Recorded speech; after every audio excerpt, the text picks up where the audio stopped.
right, guys? Name is Tyler, aka Nanogenix, and today my voice is getting a little bit better, but it's still not great. However, I wanted to make this video. It's a little bit different. I was gonna tell you guys how I got started doing this whole thing. And of course, for some of you that want to maybe do this for yourselves, right? Stream to YouTube, all of that. This might be inspirational to some extent, maybe. And then for those that maybe have just watched me, don't care about doing this as a thing, but still just maybe want to know more about me. We'll even go into how I got my name. It's super basic. We'll save that for the end. And just talk about how I got started on YouTube and how we got to where we are today. Let's hop in. So first up, like many people, this is not my first channel at all. I actually had a channel originally. I mean, I think I've had several channels, but the main ones that I can really think of, had one that was like a comedy skit type channel with a group of friends, then had another one that was gonna be a gaming sort of comedy skit type thing. It's gonna be like a machinima thing where we would act it out inside a game. Then I did another solo gaming channel that didn't work out. And then I landed on this one, which originally started out as a podcast channel that was dedicated to Hearthstone. It was me and two other guys, Nathan and Anthony. Nathan wasn't going to really be on camera because he didn't really care about Hearthstone like that, but he had a past in broadcast media. And then Anthony, who also played, was my boss at one time and also played Hearthstone. We were going to talk about Hearthstone, and that's how this channel started. I know that might seem crazy now, right? That was 4 years ago. Now we are a Dragon Ball centric gaming channel that has obviously nothing to do with Hearthstone, Blizzard, or any of that, or even a podcast for that matter. I just really, again, it's such a weird thing, but I just really wanted to do a podcast, and then now here we are today with the channel the way it is. But let's rewind just a second before we get back into that. A lot of people always want to know a little bit more on my background. I've been working since I was 15, grew up in a single parent household, so if I wanted stuff like this, then the second that I could work, I started doing so, right? Getting dropped off from friends, dropped off from family, whatever I could do to go and work and get some hours in and get paid, basically. Like that's just the way it was. And then of course went to college, got a degree in computer science, graduated. Shout out to my wife who actually found basically the posting for the job that I ended up taking and working until I started doing this full time, and had a job in IT, fully utilizing my computer science degree. And it was fun, dude. I loved every second of it. And at the time, of course, was doing this YouTube thing and working there until I felt like this could provide properly for my, myself, my wife, and my now kiddo. Right? And I don't want to go too off topic with this, but I always do think it is weird when people act weird when someone is able to do this as a full-time thing. But at the same time, I would hope to think that if you looked at my channel at nearly 500,000 subscribers at this point, that if that was something you were working towards, you knew that someone of my size could make this work. Obviously, am I out here buying Lamborghinis and doing all of that? No. But am I able to still put a roof over my head and do all that fun stuff? Yes. I thank you guys every single day for making that possible. Now, the channel, it started out as a podcast channel, as I said. And how did we end up here? Well, we started doing that. We were recording ourselves every single week. We released a podcast that was centric to Hearthstone. We talk about the metas, we talk about all of that stuff that was going on for that week, and that was basically what we would release each and every week. Now that lasted for quite some time. Some interest waned for sure. Mine did not. I was loving it. I learned how to edit kind of minimally, but still I learned how to work within Premiere Pro during that time. And I was honestly in this sort of mood of like, I'm just getting started type situation. And after a while, we incorporated some more gaming stuff. So originally the channel was going to be this podcast channel, and then it was like, hang on, what if we try to do all this stuff? We have a podcast that's centric to Hearthstone, and we do some other gaming related things. And if you look right now, my oldest video on the channel is one where I played the park within another work buddy of mine, Thomas. And so over the course of this 6 months, the channel had gained about 50, 60 subs maybe. And most of those we knew, of course, like no joke, 30 of those were from people at the job that I worked. So, and then the other maybe 10, there's probably 10 or 15 that were IRL friends. So there might have been 5 to 10 actual internet people that had discovered us, and it's up to the channel. And also in that time, the channel had done in about 6 months, and we're going to get to that, why I keep saying 6 months, but about 6 months, it had done about 1,200, 1,300 views.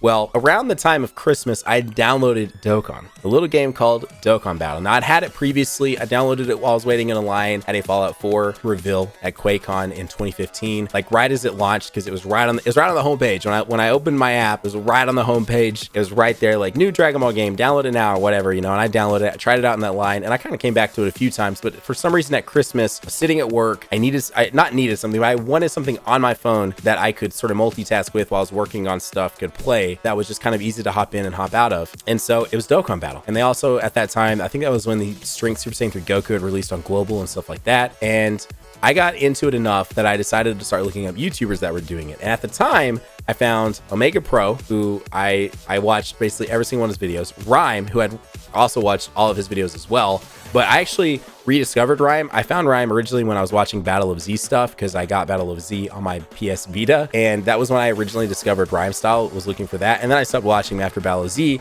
and then rediscovered him because of Dokkan Battle. And then shout out to the boy Donnie Free, D-Free DBZ HD, was the other sort of Dokkan Battle YouTuber that I was watching at the time.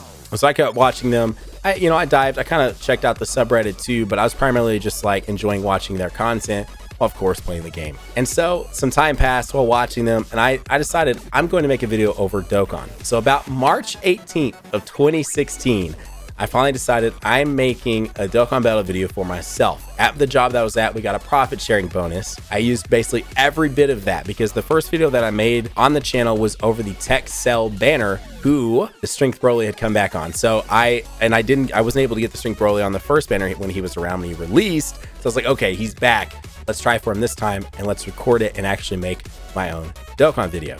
Now at this time, we continued to upload, right? We still were continuing to upload at least once a week. At that time, we were uploading even a couple more times because we were also posting some like gameplay videos and stuff like that. At this time, the channel literally, I remember I just checked it because one of my other coworkers was curious as to how many views I had or how many views we had gained. At about 1,300. Released this Dokkan video on March 18th of 2016. And it wasn't something where I like constantly looked at real-time views, like how's the video doing, all of that. I just checked it after about an hour, noticed it had like 100 views. I was pretty impressed with that. My Friday, it was a Friday. My Friday went on, I did whatever I did. I woke up Saturday, had some texts on my phone, and I was like, there's a bunch of stuff of like, yo, check your channel. And I still hadn't yet. So I walked into the living room. My wife was already up because of course she got up before I did. And she was like, hey, she's like, you should probably check your YouTube video from yesterday. And so I was like, okay, what is the deal? So I freaking come in here, I sat down, pull up my YouTube channel, I look, the video has like 1,300, 1,400 views. And I was like, hang on, what?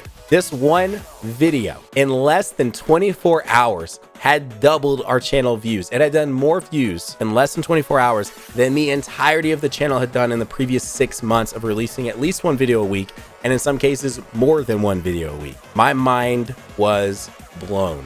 Then continue over the course of the next week, that video did like 30,000+ views. So that one video in the next week had like just exponentially raised the amount of viewership that our channel had, gained us significantly more subscribers. It was nuts. Now at the time, I still went ahead and released a podcast and a couple other videos, but of course those didn't get the attention that the Dokkan video did. So I was like, okay, I'm on to something here. Let's try another Dokkan video. Then we released another Dokkan video, and of course it did way better than anything else we're releasing. So it was time to probably really focus in on this. That just seemed to be what made sense. And so fast forward a little bit, I ended up collaborating with Nichigo a little bit, did really, really well. Then fast forward just a little bit past that, Rhyme discovered one of my videos and he saw the Detolfs back here and saw that I also collected figure arts and commented on them. So he commented on them, and then I replied to him and then went over to Twitter and said something to him. Now, I will definitely note, and I've not said this yet in the video, but prior to doing all this YouTube stuff, I didn't have a following somewhere else. It's not like I brought this huge following over, or even some form of a following over to help sort of kickstart the channel. I had less than 100 followers on Twitter, less than 100 followers on Instagram, no following on Twitch or anything like that. I just want to note that because I feel like a lot of people, I didn't know people either, by the way. All these friends are just coworkers that did the same thing I did. It's not like any of us have some social following or another channel or some sort of connection to someone or anything like that. I'm just wanting to point this out because you can still create a channel and get it off the ground from scratch without needing to know another content creator that already has a following, or without needing to have a following over on this platform that you bring it to this platform or any of that. I just happened to, I guess, get in the algorithm at the time, and then instead of trying to make this other content that wasn't working at the time work, I just realized what was working and focused in on that. But back to the Rhyme thing. So I hit up Rhyme, then someone actually tagged him again and said, hey, you should do something with Nano. And so he ended up following me back, hit me up, and he and I started collabing together. And then the reason why I'm bringing up Rhyme, obviously he's had a pretty heavy sort of influence on the channel because I was still so misguided as to what I should be doing. I was uploading so randomly at random times, and I really had no sort of direction that I was trying to do because this was still also new to me, and the fact that things were working. And it's not like every video, like I mentioned that one did 30,000. My videos were doing like 2, 3, 4,000, but I was still so happy with that. Like even if a video did 500, 600 views, I was so incredibly happy with that because, as you just heard me say, I spent 6 months uploading at least once a week, and it garnered roughly over 1,000 views over the course of 6 months. And so I was so incredibly happy to know that people wanted to come and watch my videos that much. Like, that was insane. So I spoke with him and was like, what are some sort of guidelines that you have for releasing a video? And at the time, he released 2 videos a day. And he's like, at minimum, you should be releasing a video every single day. That way you're garnering in a new audience every day, and then your other videos will probably still continue to get views as well. So Rhyme had a huge influence on creating my sort of own guidelines for my channel and how I wanted to proceed forward. So starting in late 2016, roughly October/November of 2016, I decided I'm going to start uploading daily. So that was the progression from when I first uploaded my first Dokkan video that managed to do more views than my channel had done in the last 6 months in one day. And then we progressed all the way towards the end of the year till finally I accepted the fact I was going to start uploading daily to this channel every single day. We've missed that 3 times. Once because of travel and twice because I was sick and I ran out of videos that I already had pre-scheduled out. And so that's how the channel got started out. And once we started uploading daily, we started growing significantly more, and it did make a pretty big difference on just everything. Viewership, subscribers, all of that. And I thank you guys every single day for supporting the channel and being a part of the Nano fam and just being here in one of these seriously greatest communities that we have on the internet. Are we the biggest?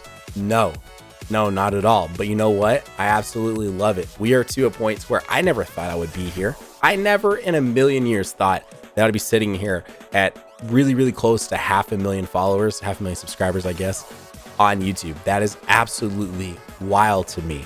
And then of course, you know, you can pretty well see the story from there. I feel like that first like year is the part that most people obviously are more like, what happened there? Like, because that's kind of where everything started happening. Once I started uploading daily, that's pretty well, most people can kind of assume how we got where we are now, because it's been pretty much the same. Have we changed the way we do some things? Have we changed, you know, hopefully you've noticed an increase in the level of quality, edits and all of that. But for the most part, it's that first year span that so many things changed, and we sort of got onto the direction that we've been on since, which of course is where we are today. But how did I get my name? I created my name in, I think, around 2007, 2008, because I was playing Crisis on a friend's PC. Of course, my PC could not run Crisis for anything. I think I installed it just to try it, and it could get like maybe 10, 12 frames, like on the lower settings. But once I finally got to play Crisis for myself on a friend's PC, and then I ended up buying my own PC after working for a while, I loved the nanotechnology that was built into that suit.